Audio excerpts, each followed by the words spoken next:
ఎక్కువ మాట్లాడకుండా ఈ రోజు మిర్యాలగూడ ఉంటా అంటే మిర్యాలగూడ పట్టణం అన్నా మిర్యాలగూడ కాన్స్టిట్యున్సీ అన్నా గౌరవ ముఖ్యమంత్రి గారికి ఒకటే చెప్పేది, ఇది ఏసియాలోనే పెద్ద రైస్ ఇండస్ట్రీతో పాటు ఇక్కడ అంతా కూడా వ్యాపార వర్గాలతో పాటు ఇక్కడ అంతా రైతులు కష్టపడే రైతులు ఉన్న ప్రాంతం ఇది. ఈ ప్రాంతాన్ని ప్రత్యేకంగా అభివృద్ధి చేయడానికి ముఖ్యమంత్రి గారు చొరవ తీసుకొని ఎక్కువ నిధులు ఇవ్వాలని, అలాగే ఈరోజు మున్సిపల్ ఎన్నికల ప్రచారం కూడా ఈరోజు ఇక్కడ 200 కోట్ల ఇంటిగ్రేటెడ్ స్కూల్తో పాటు 12 కోట్ల రూపాయలు స్వయం సంఘాలకు వడ్డీలు ఇస్తూ ప్రతి మహిళని కోటీశ్వరం చేసే కార్యక్రమంలో భాగంగా ఈరోజు ఎన్నో కార్యక్రమాలు చెప్తున్న విషయం మీ అందరికీ కూడా తెలుసు. అందుకనే సోదరులారా, ఈరోజు ఒకటే ఆలోచించుకోవాలి, గత 10 సంవత్సరాల పాలన ఏ విధంగా ఉంది, 26 మాసాల పాలన ఏ విధంగా ఉంది. 10 ఏళ్లలో ఒక్క రేషన్ కార్డు కూడా ఇవ్వలేని పరిస్థితి ఉంటే ఈ రోజు గౌరవ ముఖ్యమంత్రి గారు, అదే మన జిల్లాకు చెందిన ఉత్తమ్ కుమార్ రెడ్డి సివిల్ శాఖ మంత్రి, మేమందరం కలిసి ఆలోచించి ప్రజారాజ్యం ఇందిరమ్మ రాజ్యం అంటే పేదల రాజ్యం, పేదోళ్లకు న్యాయం చేయాలని తెల్ల కార్డుతో పాటు మేమందరం తినే సన్న బియ్యం కూడా పేదలకు ఇచ్చిన ఘనత ఈ ప్రజా ప్రభుత్వం ఉందని చెప్పి, దాంతోపాటు మహిళలకు ఇచ్చే కార్యక్రమాలు కానీ రైతులకు 20,000 కోట్ల రుణాలతో పాటు మరీ ముఖ్యంగా ఆలోచించాలి.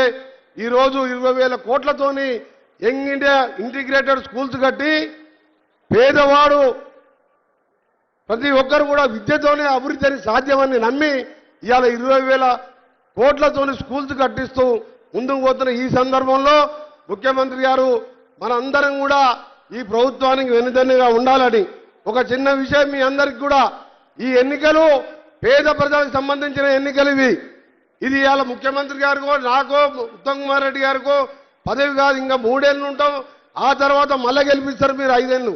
కానీ పేదవారి సమస్యలు తీర్చే మున్సిపల్ కౌన్సిలర్స్ కానీ చైర్మన్లు కానీ ఈరోజు మన కాంగ్రెస్ పార్టీ ఉంటే మీ వెనుక ఎమ్మెల్యే ఉన్నాడు, ఆ వెనుక మంత్రులను, మా వెనుక ముఖ్యమంత్రి గారు ఉన్నారు. తప్పక మిర్యాలు కూడా ఒక పారిశ్రామికంగా రైస్ ఇండస్ట్రీతో పాటు పెద్ద పట్టణం కాబట్టి మీరందరూ కూడా కాంగ్రెస్ పార్టీ అభ్యర్థులని 48 మందికి మెజార్టీ అభ్యర్థి గెలిపించాలని. మరొక విషయం చెప్తాను, ఈ మధ్యలో ఒక జాతిపిత అని వెళ్ళిండు ఒక ఆయన జాతిపిత తెలంగాణ ఎవరిచ్చిండు? సోనియా గాంధీ. సోనియా గాంధీ దేవత అని చెప్పి ఆయన అన్నాడు. తెలంగాణ ప్రజలందరికీ తెలుసు. ఆయన మాట్లాడుతున్న ఒకటే, తెలంగాణ కోసం ఆయన చేసినట్టు. జాతిపిత అంటే తెలంగాణ కోసం మంత్రి పదవి వదిలిపెట్టిన నేను కూడా జాతిపిత అని ఎప్పుడైనా చెప్పుకున్నాను నేను? ఎవ్వరు కాదు జాతిపితలు. సోనియా గాంధీ తెలంగాణ దేవత అయితే 1100 మంది అమరులు, శ్రీకాంతాచారి, నల్గొండ ముద్దుబిడ్డ, కానిస్టేబుల్ కృష్ణయ్య, ఇషాన్ రెడ్డి, యాదయ్య 1100 మంది ఇలా స్వర్గంలో ఉండి వాళ్ళు సాధించిన తెలంగాణ 4 కోట్ల ప్రజలు. ఆయన జాతిపిత అంట, దాంతో ఆయన ఏదో సెంటిమెంట్గా మాట్లాడుతున్నాడు. ఎవ్వరు జాతిపిత కాదు. సోనియా గాంధీ తెలంగాణ ఇచ్చిన దేవత.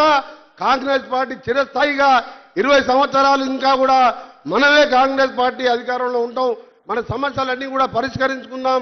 ఉమ్మడి నల్గొండ జిల్లాలో 18 స్థానాలు గెలిపించి ముఖ్యమంత్రిగా భగవంతుగా ఇస్తామని మొట్టమొదటి పర్యటన మన జిల్లాకే వచ్చినందుకు వారికి ధన్యవాదాలు తెలియజేసుకుంటూ సెలవు తీసుకుంటున్నా.